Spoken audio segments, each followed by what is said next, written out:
For 300 years, humanity had been the loudest species in the galaxy. They talked constantly.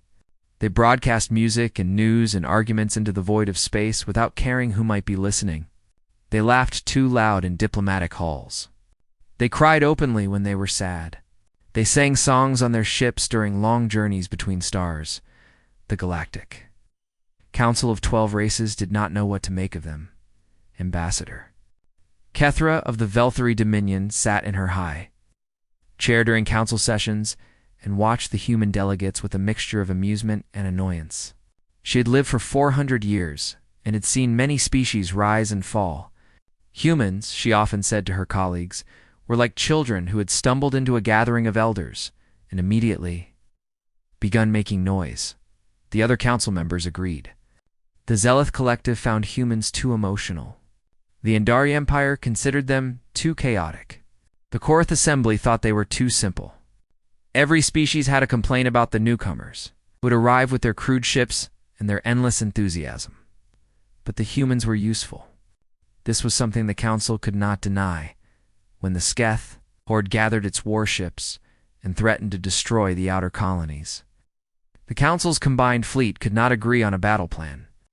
Admirals from 12 different species argued for 12 different strategies. The Sketh grew closer every day. Then a human named Samuel Grant stepped forward. He was not a senior officer. He was not even supposed to be in the strategy room. But he had an idea, and humans never waited for permission to share their ideas. His plan was insane. It involved flying directly into the Sketh formation, using the gravity of a nearby star to slingshot behind enemy lines, and attacking from a direction no one expected. The Council admirals called it suicide. Samuel Grant called it Tuesday. He led a small fleet of human volunteers into battle. They should have died. Every calculation said they would die. But somehow, impossibly, they won. The Sketh horde scattered. The outer colonies were saved. The Council gave Samuel Grant a medal and then went back to ignoring humans. When the plague of whispers swept through the Andari homeworld, their doctors could not find a cure. The disease killed slowly and painfully. Millions were dying. The Andari Emperor begged the Council for help. But no species had ever encountered this illness before. A human doctor named Maria Santos heard about the plague. She was young and unknown. She had no authority to travel to the Andari homeworld. She went anyway. For 40 days, she worked without sleep. She studied the disease. She tested treatments. She refused to give up even when Andari doctors told her the situation was hopeless. Humans, she told them, did not believe in hopeless. On the 41st day, she found the cure. The Andari Emperor wept when he thanked her. He offered her wealth, titles, and land. Maria Santos asked only for funding to build a medical research station that could help any species in need. The Council approved the funding and then went back to ignoring humans. When the great archive of Zeleth began to crumble, 10 million years of galactic history faced destruction.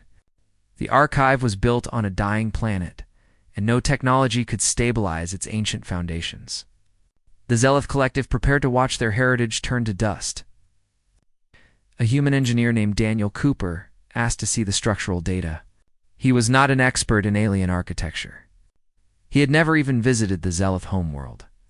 But he had grown up building things in his father's workshop, and he believed that problems existed to be solved.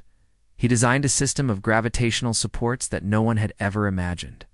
It should not have worked. The physics were questionable at best.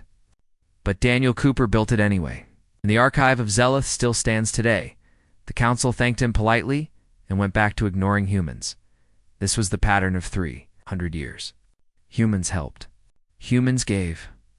Humans solved problems and saved lives, and asked for nothing in return except friendship and respect. The Council gave them neither. Lieutenant Commander Lisa Turner served as humanity's junior representative to the Galactic Council. She was 32 years old, sharp-minded, and patient in ways that most humans were not. Her job was to sit in council meetings and be ignored. While senior delegates discussed matters they considered too important for human understanding, she did not complain. She filed her reports. She attended her briefings. She smiled politely when Ambassador Kethra made jokes about human simplicity. She believed that someday the galaxy would see her people for who they truly were. On the morning that changed everything, Lisa was preparing for another routine council session. The agenda included trade disputes, border adjustments, and a minor territorial disagreement between the Velthari and the Korath Assembly. Nothing unusual, nothing important. She ate breakfast alone in her quarters, reviewed her notes, and put on her formal uniform. She checked her reflection in the mirror and practiced her diplomatic smile. Another day of being invisible. She never made it to that meeting. At precisely 0847 Galactic Standard Time, every human signal in the galaxy went silent. Ships stopped broadcasting. Colonies went dark. Communication relays that had carried human voices for centuries suddenly transmitted nothing but empty static. Earth itself, the noisy blue planet that had never stopped sending signals since the invention of radio, fell completely and absolutely quiet. The council session began without the human delegation. No one thought this was strange. Humans were often late. They had no respect for punctuality. Ambassador Kethra made a joke about it. The other delegates laughed. The session continued. Trade disputes were discussed. Border adjustments were proposed. The territorial disagreement between the Velthari and Korath went unresolved. As usual, it was only near the end of the meeting that someone thought to check the communication logs. A junior Zealoth aide noticed that there were no human signals anywhere in the system. He reported this to his superior. His superior reported it to Chairman Vorthok of the Zealoth Collective. Vorthok frowned. He ordered a scan of all human frequencies. Nothing. Not a single transmission. Not a whisper. Not a breath. The council members looked at each other. Surely there was a technical explanation. The humans were always upgrading their equipment, always tinkering with their systems. They had probably broken something again. Chairman Vorthok ordered a routine inquiry. There was no need for alarm. 3 days passed.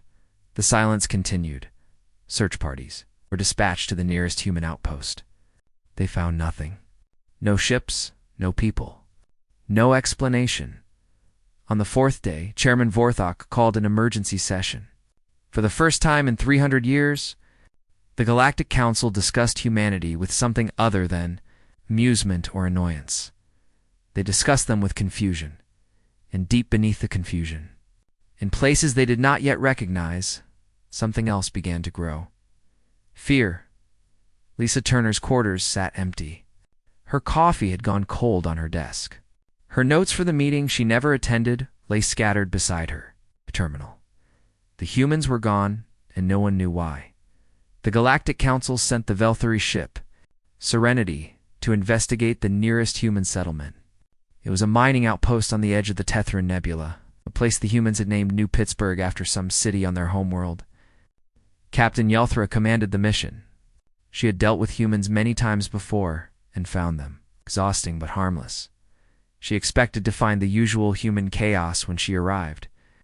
Loud music playing in the corridors. Workers arguing about sports or politics or whatever humans argued about. Someone would probably offer her strange food and insist she'll try it. Humans were always trying to share their food.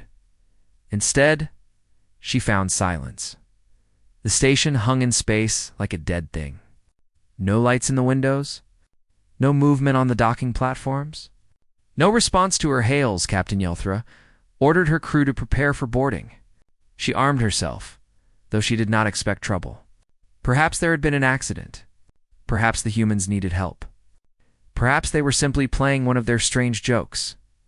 The airlock opened onto darkness. Yelthra activated her light and stepped into the station. The corridor stretched ahead of her, empty and cold. She could hear nothing but the hum of life support systems. Still running on backup power, she found the first living quarters 3 minutes into her search. The door was open. Inside, a meal sat on a small table, half-eaten. The food had long since gone cold and stale. A chair was pushed back as if someone had stood up suddenly. Personal items lay scattered on shelves. Photographs of smiling humans decorated the walls, but there were no humans. Yelthra moved deeper into the station. She found more of the same. Abandoned rooms, half-finished tasks. A workshop where tools lay on a workbench, waiting for hands that would never return.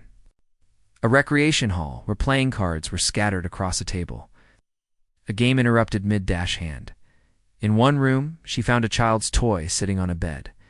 It was a small stuffed animal, worn soft from years of love. Yelthra stood looking at it for a long time. There were no bodies, no signs of violence, no evidence of struggle. The humans had simply vanished. As if they had all stood up at the same moment and walked away from their lives, Yelthra reported her findings to the council. Her voice, usually steady and confident, wavered slightly as she described what she had seen. Chairman Vorthok ordered more ships to more human settlements. The reports came back identical. Colony after colony sat empty. Ships drift. Without crews. Stations maintained themselves on automatic systems while their populations had disappeared.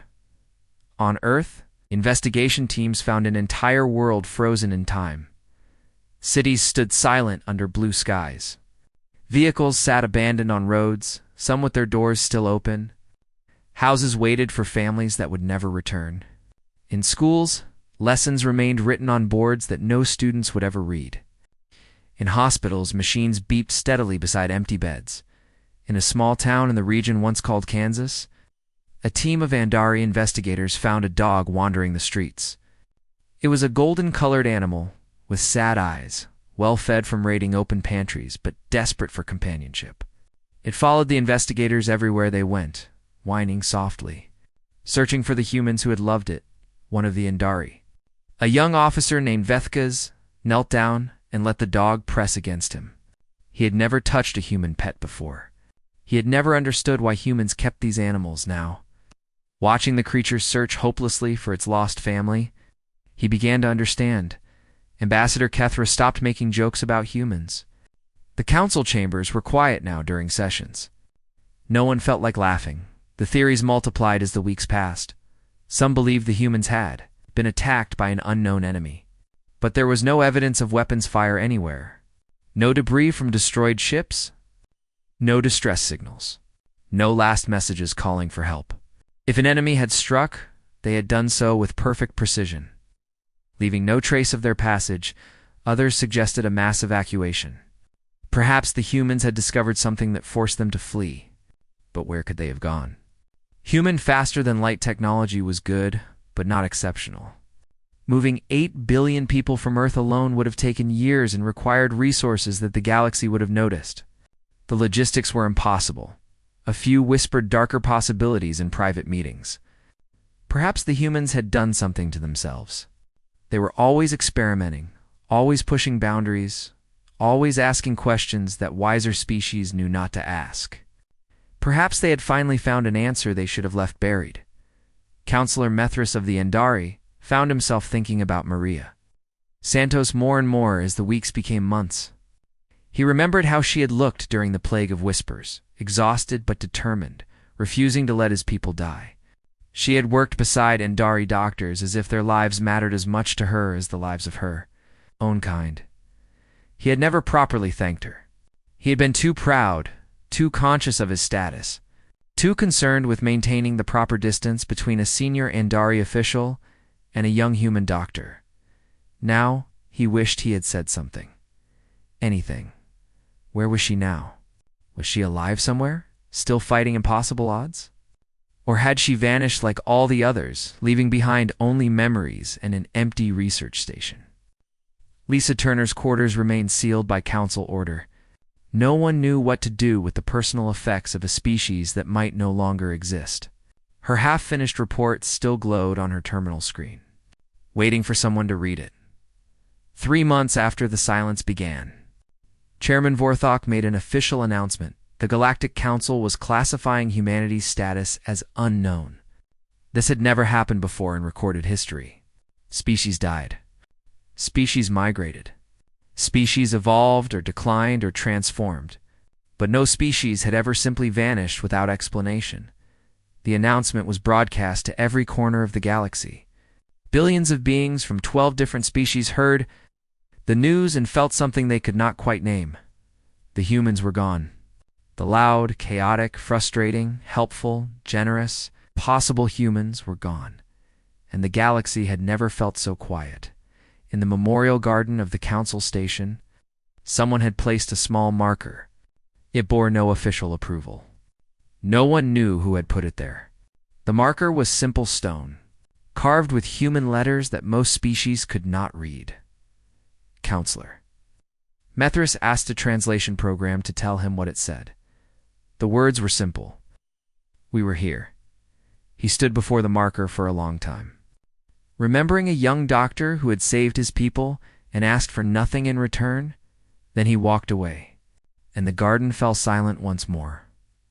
6 months after the silence began, the galaxy started to understand what it had lost. The Sketh Horde saw opportunity in the chaos. Their scouts had watched the council scramble to explain the human disappearance. They had seen the confusion and the fear. They remembered their defeat at the hands of Admiral Samuel Grant. They wanted revenge against an enemy that no longer existed. The Sketh launched raids along the outer territories. Their ships struck fast and hard, destroying outposts and stealing resources before Council forces could respond. They grew bolder with each success. The Council assembled a fleet to stop them. Admirals from 12 species gathered to plan a counterattack. They studied Samuel Grant's old strategies. They tried to copy his tactics. They attempted to think the way he had thought. They failed. Grant's victories had never been about tactics alone. They had come from something deeper, something that could not be copied from battle recordings. He had possessed an ability to see possibilities that others could not imagine. He had been willing to take risks that seemed insane until they worked. He had inspired his crews to believe they could win even when the numbers said they should lose. The Council admirals were skilled and experienced. They were not Samuel Grant. Battles that should have been decisive victories became grinding stalemates. The Sketh were pushed back but not defeated. They regrouped and struck again. The outer territories bled slowly. No one knew how to stop the bleeding. On the Endari homeworld, a new crisis emerged. A viral infection appeared in the southern provinces. It was not the plague of whispers, but it was dangerous enough. Endari doctors worked to contain it. They studied samples. They tested treatments. They followed every procedure Maria Santos had taught them during the previous crisis. But Santos was not there to guide them. They kept reaching for communication channels that no longer connected to human research stations. They kept expecting her voice to come through with encouragement and ideas. They kept waiting for the impossible solution that had always seemed to arrive just when hope was fading. The solution never came. The infection spread. Thousands became sick. Hundreds died. Eventually, Endari scientists found a treatment on their own, but it took months longer than it should have. In that time, lives were lost that might have been saved. Counselor Methris attended the memorial services for the dead. He listened to grieving families speak about their lost loved ones. He thought about Maria Santos and wondered if she could have saved them. He thought about how he had never properly thanked her. On the Korath homeworld, the food production network began to fail. It started small. A few automated farms produced less than expected. Distribution systems made errors. Processing plants shut down for unexplained reasons. The Korath. Engineers investigated and found the problem buried deep in their agricultural software. A section of code was malfunctioning. The code had been written years ago by a human programmer named Kevin Douglas as a favor during a trade negotiation. He had helped the Korath optimize their food production and asked for nothing in return, except friendship. No one had documented how his code worked. No one had thought they would ever need to understand it. Kevin Douglas had been alive then. If something went wrong, they could simply ask him to fix it. Kevin Douglas was gone now, along with every other human who might have understood his work. The Korath. Engineers struggled for weeks to repair the code. They eventually succeeded, but not before food shortages had spread across 3 provinces. People went hungry. Some starved across the galaxy. Similar problems emerged. Human maintenance workers had kept systems running on dozens of space stations. Without them, machines broke down more often. Repairs took longer. Small problems became large problems. Human translators had smoothed over diplomatic misunderstandings between species. Without them, negotiations became more difficult. Old grudges resurfaced. Minor disputes escalated into serious conflicts. Human artists had decorated common spaces with paintings and sculptures that other species had once dismissed as primitive. Now those spaces felt cold and empty. Beings walked through corridors that had lost their warmth and wondered why they felt so alone. A zealous historian named Tethver began working on a project to document humanity's contributions to galactic civilization. She expected it to be a brief memorial document, a simple record of a species that had come and gone. The project grew far beyond her expectations. She discovered that humans had been involved in almost everything. They had helped design communication systems that linked 12 different species. They had mediated peace agreements that had prevented wars. They had shared medical knowledge and engineering techniques and agricultural methods. They had given freely to anyone who asked, and many who did not. The galaxy had taken all of this without question.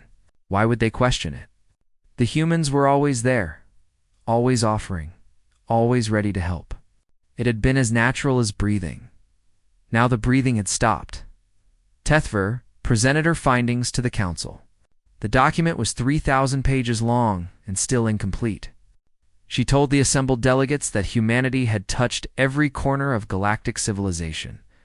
They had made themselves necessary without ever demanding recognition. Or it.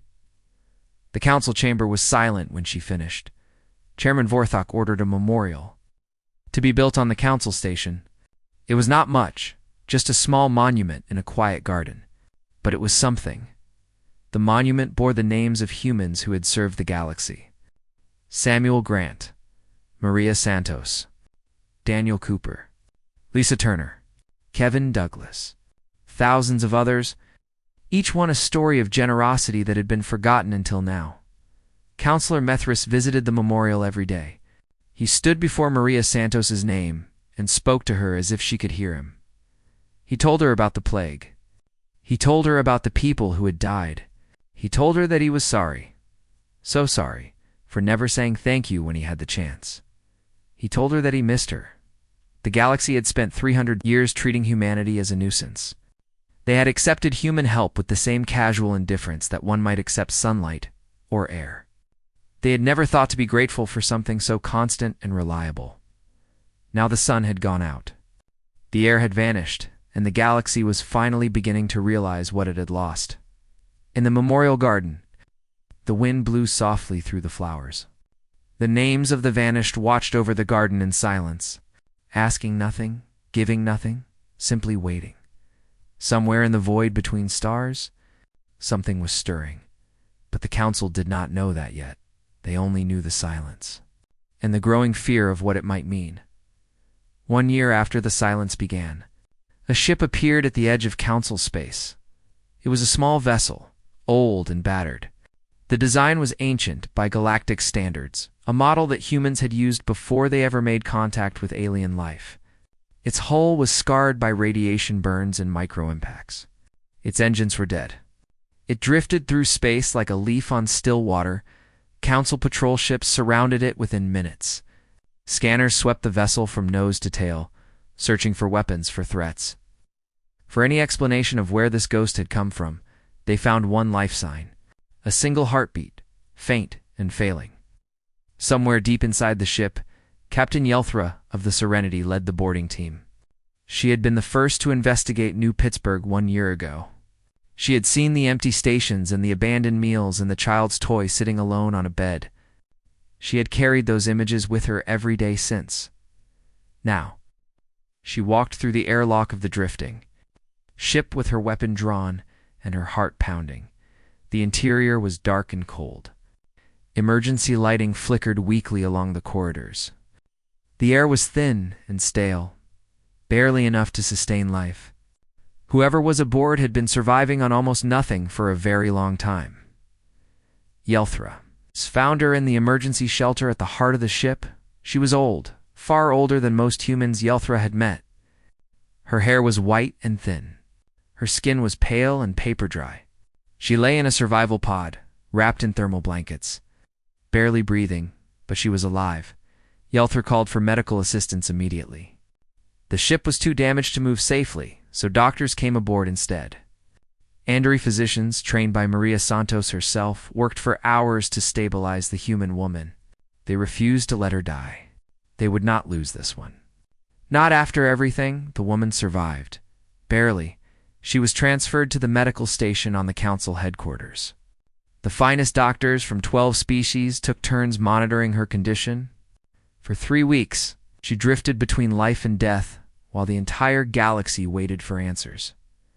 Counselor Mithras stayed near the medical station throughout those weeks. He told himself it was his duty as a senior council member. He knew the truth was something else. When she finally awoke, he was there. Her name was Grace Palmer. She was 73 years old. She had been a teacher on a colony world called Haven's Rest, a small settlement in a remote sector that the council had never bothered to visit. She was the only human anyone had found in 12 months of searching. Grace looked at Mithras with eyes that had seen something terrible. Her voice was weak, barely more than a whisper, but she was determined to speak. She told him everything. 1 year ago, humanity's deep space monitoring network had detected something approaching from beyond the edge of the galaxy. It was vast, larger than any object ever recorded in galactic history. It moved slowly but steadily, drawing closer with each passing day. The humans studied it. They sent probes. They analyzed the data. And they discovered something that filled them with horror. The thing was not a ship, or a weapon, or a natural phenomenon. It was something else, something that had no name in any galactic language. The humans called it the Hollow. The Hollow was a hunger. It fed not on matter or energy, but on meaning itself. It consumed the connections between sentient beings. It devoured the bonds of family and friendship and love. It erased the very concept of belonging from the minds of its victims. The Hollow had destroyed countless galaxies before this one. It moved through the universe like a plague, leaving nothing behind but scattered survivors who could no longer remember what it meant to be part of something larger than themselves. They wandered alone through the ruins of their civilizations, unable to form new bonds, unable to rebuild, unable to even understand what they had lost. The Hollow was coming for this galaxy. It would arrive within decades. When it did, every species would face the same fate. Grace paused to catch her breath. Mithras sat in silence, his mind struggling to comprehend what she was telling him. She continued. The humans had found something else during their research. On a dead world at the edge of known space, they had discovered ancient ruins left by a species that had faced the Hollow long ago. Within those ruins was a weapon, a way to fight back against the hunger. But the weapon required a price. It needed unity. Perfect, absolute, willing unity of billions of minds focused on a single purpose. The power to wound the Hollow came not from technology, but from connection. Only a species capable of coming together completely could generate enough force to stop the darkness. The council species could never do it. The Velthari were too proud, too divided by internal politics. The Zealoth were too individualistic, too focused on personal achievement. The Indari were too hierarchical, too bound by status and tradition. Every species had its own barriers to the kind of unity the weapon demanded, but humans were different. They were chaotic. They argued constantly. They disagreed about everything from politics to food to the proper way to fold a napkin. But beneath all that chaos was something that other species did not possess. When it truly mattered, humans could come together. They had done it throughout their history in times of war and disaster and crisis. They could set aside their differences and work as one when the stakes were high enough. The humans looked at the approaching Hollow and knew that the stakes had never been higher. Every human in the galaxy learned the truth. Every human was given the choice. They could run, scatter, hide in the void, and hope the hollow would pass them by. Or they could stand together and use the ancient weapon to give the galaxy a chance. They chose to stand. Grace's voice broke as she described the final days. Parents holding their children, lovers sharing one last embrace, old enemies shaking hands and laughing about how foolish their quarrels seemed now. Billions of minds preparing to join together for one final act. They knew they would not survive. The weapon would consume them completely. But they also knew that their sacrifice might wound the hollow badly enough to buy time for everyone else. On the day of the silence, every human in the galaxy joined the weapon. They poured their unity, their connection, their love for each other and for the galaxy that had barely appreciated them, into a single devastating strike against the darkness. The hollow was wounded. It retreated beyond the galactic rim, bleeding and weakened. It was not destroyed, but it was hurt badly enough that it would need time to recover. Perhaps a century, perhaps 1,000 years, when it returned. The galaxy would need to be ready. Grace had been spared because someone had to survive. Someone had to explain what had happened. Someone had to warn the galaxy about the threat that was still out there. Waiting. She looked at Methris with tears running down her weathered cheeks. Humanity had given everything. Not for glory or recognition. Not for revenue against those who had dismissed them. Simply because it was the right thing to do, HR sat in silence for a long time. Finally, he asked her what the galaxy should do now. Grace smiled. Tired and sad and impossibly human, that, she said, was not her choice to make. Humanity had done their part. Now it was up to everyone else. The small memorial in the garden was torn down in its place. The 12 races of the Galactic Council built something that had never existed before. They called it the Hall of Humanity, and it stretched across an entire section of the Council Station. Every ship approaching from any direction could see it glowing against the darkness of space. Inside, the walls were covered with names. Millions upon millions of names, carved into stone that would last for eternity. Every human name that could be recovered from records, databases, and the memories of those who had known them. Each name represented a person who had chosen to sacrifice everything for a galaxy that had barely acknowledged their existence. Samuel Grant was there. Maria Santos. Daniel Cooper. Lisa Turner. Kevin Douglas.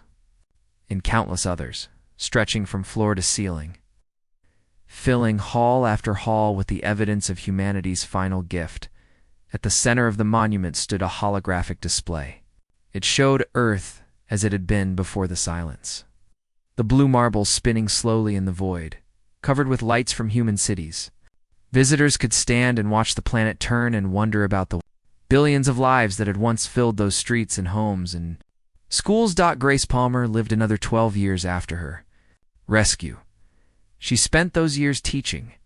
Not just human history, though, she taught that too.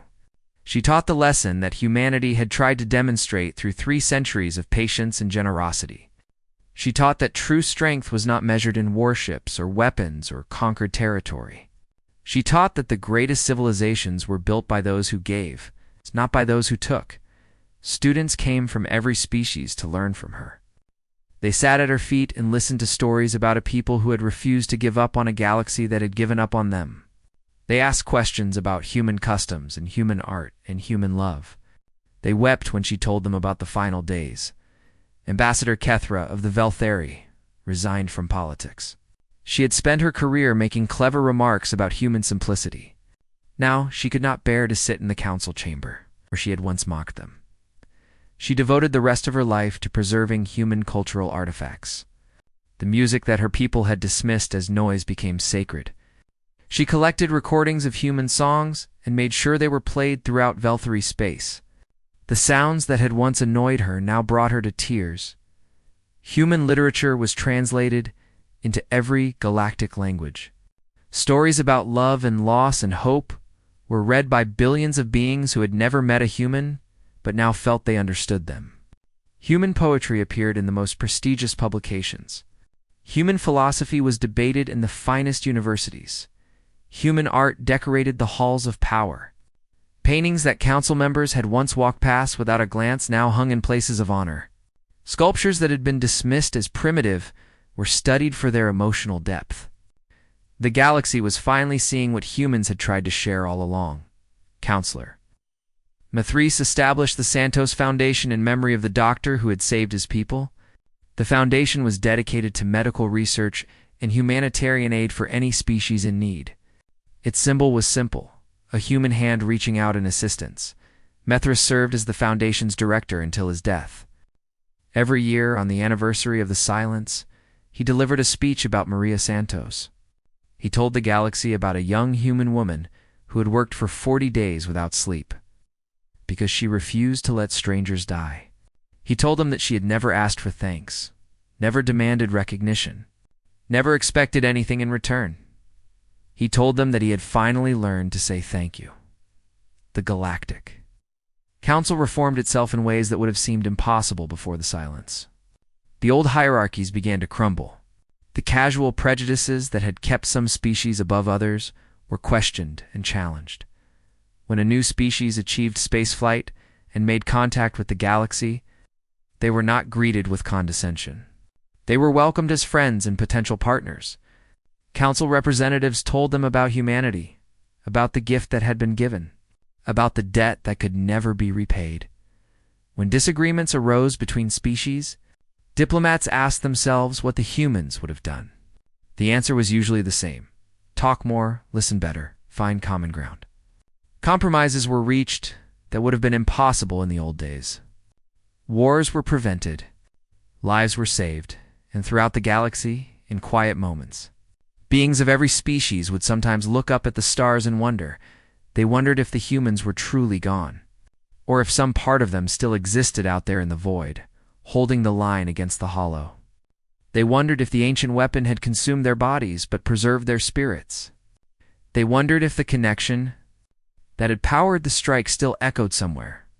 In the fabric of space, they wondered if they would ever be worthy of the sacrifice that had been made for them. Grace Palmer died peacefully. In her sleep, at the age of 85, she was surrounded by students and friends from a dozen different species. Her last words were a request: "Remember us, but do not mourn us. We did what we believed was right. That is all anyone can do." She was buried in the Hall of Humanity, the first and only grave in that sacred space. Her marker bore the same words that had appeared on the small memorial so many years ago. We were here in the center of the hall. Beside the holographic earth, a new plaque was installed after her death. It contained the last transmission recovered from Earth before the silence fell. The final message that humanity had sent to a galaxy that was only now learning to listen. The words were simple: "We were glad to have known you. Take care of each other." The Galactic Council had spent 300 years underestimating humans. They had seen a loud and chaotic species and dismissed them as primitive. They had accepted help without gratitude. They had enjoyed friendship without respect. Now they understood. The humans had never been trying to prove themselves. They had never sought approval or recognition or power. They had simply been doing what humans had always done since the first of their kind. Looked up at the night sky and felt wonder. They had been reaching out, connecting, building something larger than themselves. And when the moment came, they had given everything to protect it. The hollow would return someday, perhaps in a century, perhaps in 1,000 years. When it did, the galaxy would face the same choice that humanity had faced, but they would not face it unprepared. They would not face it divided. They had learned finally what humanity had tried to teach them in the Hall of Humanity. Visitors came every day to read the names and remember. They brought flowers from their homeworlds. They lit candles in human tradition. They stood in silence and felt the weight of a debt they could never repay. And sometimes, when the hall was quiet and the lights were dim, they could almost hear something, a whisper in the void, a song without words, a feeling of warmth and connection that seemed to reach across the stars. It felt like humanity was still there, still watching, still hoping that the galaxy would learn to be better. It felt like love. The silence had taught the galaxy many things. It had taught them gratitude. It had taught them humility. It had taught them that the loudest voices were not always the most important, but most of all, it had taught them to listen, and in the listening, they finally heard what humanity had. It's been saying all along, we are all in this together. Take care of each other. Remember us. The galaxy wept, and then, slowly, they began to build a future worthy of the gift they had been given.